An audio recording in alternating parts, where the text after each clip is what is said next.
Бойдок балдар үйлөнүп жатканда кыздын сулуулугуна алданбагыла. Бүгүн 30 000 долларды 3 кызга бөлүп берсең 10 000 доллардан. Биринчи кыз барат, билим алат. Билимине сарптайт. Экинчи кыз барат, барып бизнес кылат, акчасын көбөйтөт.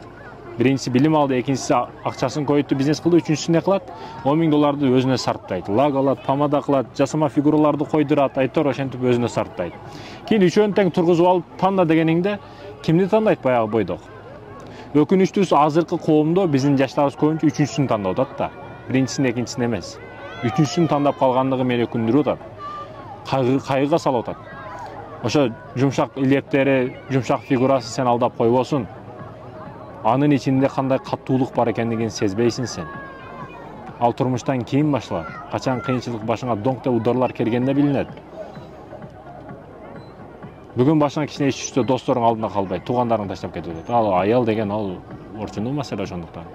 Ойлонуп карабасаң болбойт, урматтуу мекендешим. Көңүл бур бул маселеге. Азыр мына көлдө карап, Сами, уктап мына көрсөтүп койсоң.